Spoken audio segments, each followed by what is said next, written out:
اعوذ باللہ من الشیطان الرجیم بسم اللہ الرحمن الرحیم اللہم صلی علی محمد وعلی آل محمد کما صلیت علی ابراہیم وعلی آل ابراہیم انک حمید مجید اللہم بارک علی محمد وعلی آل محمد کما بارکت علی ابراہیم وعلی آل ابراہیم انک حمید مجید۔ معزز سامعین کرام، السلام علیکم ورحمۃ اللہ وبرکاتہ۔ عبد الرحمن عوان سلسلہ سیرت النبی کے ساتھ آپ کی خدمت میں حاضر ہیں۔ آج سیرت النبی صلی اللہ علیہ وسلم کا جلد دوم حصہ دوم شروع کر رہا ہوں۔ سیرت النبی جلد اول 1336 ہجری 1918 میں شائع ہوئی۔ اب جلد دوم 1338 ہجری 1920 عیسوی کے وسط میں شائع ہوتی ہے۔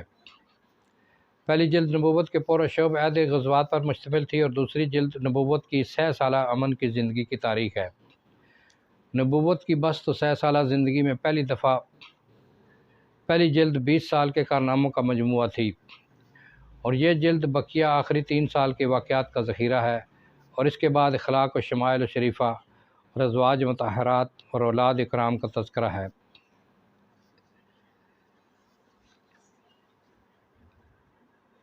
مصنف مرحوم نے اپنے آخری یادداشت میں اس کا اضافہ ضروری قرار دیا تھا کہ گو وہ ایک وصیت نامہ تھا جس کو فرشتہ غیب نے ان کے دست و قلم سے میری تسلی کے لیے پہلے شائع کیا۔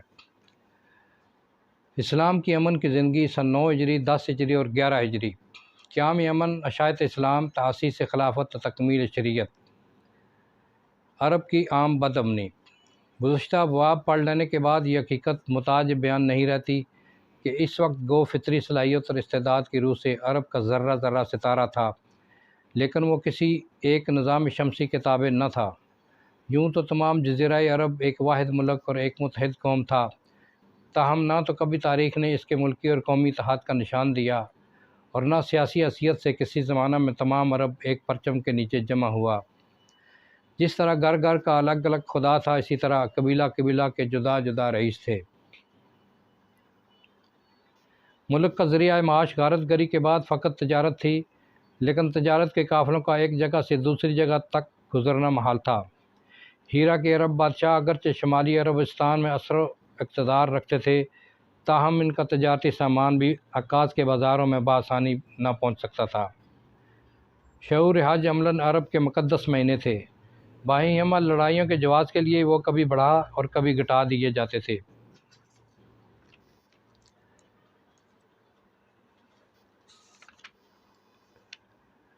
ابو علی کالی نے کتاب المعالم میں لکھا ہے ترجمہ، یہ اس لیے کہ وہ پسند نہیں کرتے تھے کہ 3 مہینے متصل ان پر غارت گری کے بغیر گزر جائیں، کیونکہ غارت گری ہی ان کا ذریعہ معاش تھا۔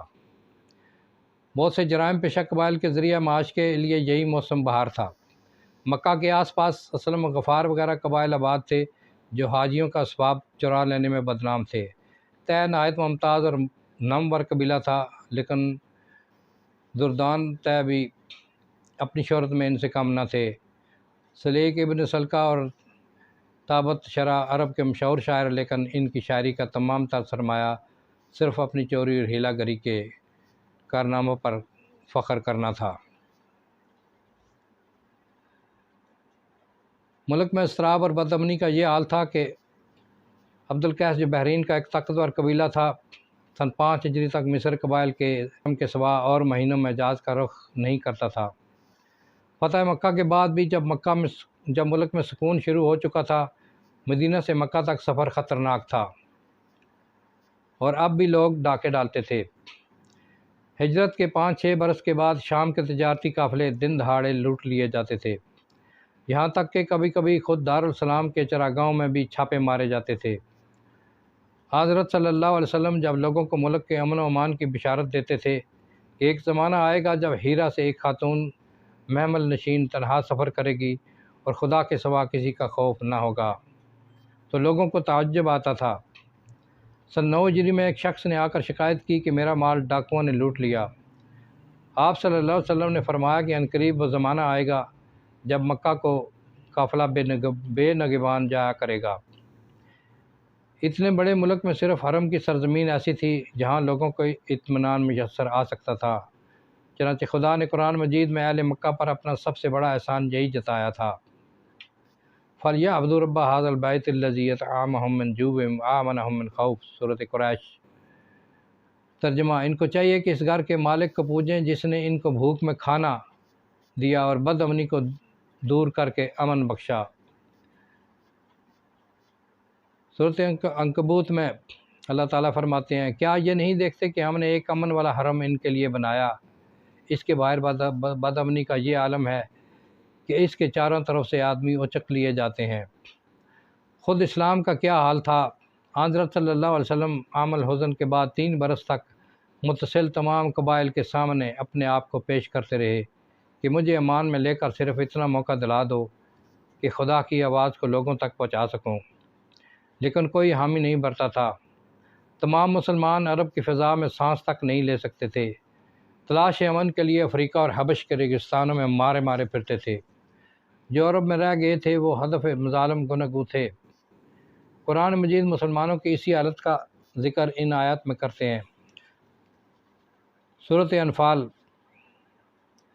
ترجمہ: یاد کرو جب تم ملک میں تھوڑے اور کمزور تھے، ڈرتے تھے کہ لوگ تم کو اچک نہ لیں۔ اسی ملکی شورش اور بدامنی کا یہ نتیجہ تھا کہ ملک میں کوئی تحریک بھی بغیر خود حفاظتی فوجی تدبیر کے کامیاب نہیں ہو سکتی تھی۔ سرور عالم صلی اللہ علیہ وسلم کا اصلی فرض اسلام کی دعوت تھی۔ اس کے لیے تیغ، خنجر اور فوج اور لشکر کی حاجت نہ تھی، لیکن ایک طرف سے دشمن حملہ پر حملہ کرتے چلے آتے تھے اور دوسری طرف ہر جگہ دعا اسلام کی جانیں مارد خطر میں رہتی تھی۔ تجارت کے قافلے جن پر اصل میں ملک کی معاش کا دار مدار تھا غیر معمون تھے۔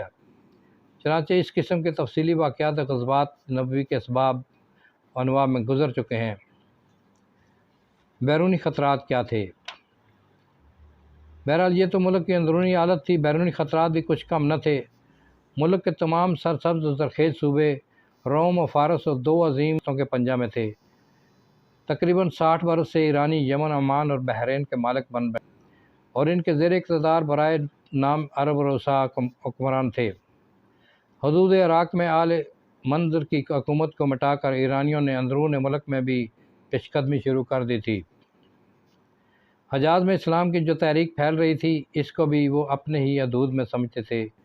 چنانچہ سن 6 ہجری میں شاہ ایران نے یمن کے ایرانی گورنر کو فرمان بھیجا کہ میرے غلام کو جو حجاز میں مدعی نبوت بنا ہے گرفتار کر کے میرے پاس بھیج دو۔ رومیوں نے حدود شام پر قبضہ کر لیا تھا۔ آل غسان اور چھوٹے چھوٹے عرب اور رؤسا نے جنہوں نے مدت سے عیسائی مذہب قبول کر لیا تھا ان کی متحدی قبول کر لی تھی۔ سن 8 ہجری کے بعد رومی ان عیسائی اور رؤسائے عرب کی مدد سے مدینہ پر حملہ کی تیاریاں کر رہے تھے، جس کا ظہور واقعہ تبوک اور جنگ موتا کی صورت میں ہوا۔ یہودیوں کی قوت۔ رومیوں نے دوسری صدی عیسوی میں یہودیوں سے شام و فلسطین کی برائے نام حکومت بھی چھین لی تھی اور وہ مجبوراً حدود شام سے قلب حجاز تک پیچھے ہٹ آئے تھے اور اپنے لیے مدینہ سے شام تک متصل قلعے قائم کر لیے تھے۔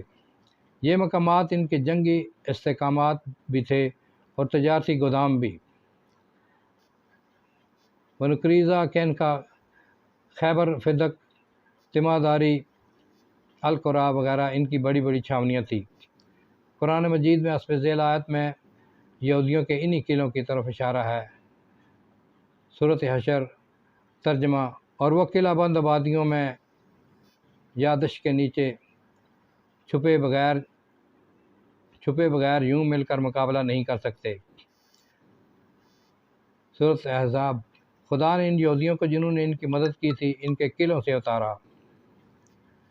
زمانہ قدیم میں مالی کاروبار کی وسعت نے اسپین اور دیگر ممالک یورپ میں ان کو جس طرح ملک کی پالیٹکس کا خطرناک عنصر بنا دیا، وہی یہی حال ان کا عرب میں بھی تھا۔ ان چند قلعوں کے برتے پر وہ اسلام کی قوت کو بالکل خاطر میں نہیں لاتے تھے۔ حضرت صلی اللہ علیہ وسلم کو متعدد لڑائیاں صرف ان کی شرارت کی لڑنی پڑیں۔ بدر میں جب مسلمان کو فتح حاصل ہوئی تو یہ فخریہ کہتے تھے، بیچارے مکہ کے قریش لڑنا کیا جانے، مسلمانوں کو ہمارے قلعوں سے مقابلہ پڑے تو معلوم ہو۔ قرض عرب کا ملک اس قدر متعدد اور مختلف اندرونی اور بیرونی خطرات میں مبتلا تھا کہ اس کی اصلاح و تدبیر کے لیے عام انسانی وسعت و بازو بیکار تھے۔ خدا کا غیر مرئی ہاتھ محمد رسول اللہ صلی اللہ علیہ وسلم کی آستین میں پوشیدہ تھا۔ ہجرت کے بعد 8 برس کی متواتر کوششوں پہ ہم اصلاحات کا یہ نتیجہ ہوا کہ محال نے امکان بلکہ واقعہ کی صورت اختیار کر لی۔ عرب کے سیاسی ذوف کا تمام تر راز نا اتفاقی اور باہمی جنگ و جدال میں مضمر تھا، اور اس نا اتفاقی اور خانہ جنگی کا سبب صرف یہ تھا کہ تمام عرب مختلف خاندانوں اور نسلوں میں منقسم تھا۔ تمام ملک کے اجتماع اور اتحاد کے لیے ان کی کوئی مستحکم رشتہ موجود نہ تھا۔ محمد رسول اللہ صلی اللہ علیہ وسلم نے تمام عرب کی شرازہ بندی کے لیے اسلام کا رشتہ قائم کیا۔ سورۃ حجرات اور دفعتاً اس روحانی رشتہ نے خون، قرابت اور نسل کے تار پودا ادھیڑ دیے، اور صرف ایک کلمہ لا الہ الا اللہ محمد رسول اللہ کے برقی روح اب تمام عرب کی اتحادی روح کو حرکت میں دے رہی ہے۔ خدائے پاک نے قرآن مجید میں ان اجتماع اور اتحاد کے وجود کو اپنی مخصوص نعمت فرمایا۔ سورۃ آل عمران۔ خدا کے اس احسان کو یاد کرو کہ تم ایک دوسرے کے دشمن تھے، خدا نے تمہارے دلوں کو جوڑ دیا، پھر اس کے لطف و محبت سے بھائی بھائی بن گئے۔ خدا نے خود حضرت صلی اللہ علیہ وسلم کو مخاطب کر کے فرمایا کہ محمد، یہ تیرا کام نہ تھا، اس میں خود خداوند مقلب القلوب کا ہاتھ کار فرما تھا۔ آج کی میں ویڈیو یہیں پر ختم کرتا ہوں، انشاءاللہ اس کے اگلی ویڈیو میں اس کے اگلے حالات بیان کروں گا۔ السلام علیکم ورحمۃ اللہ وبرکاتہ۔ اعوذ باللہ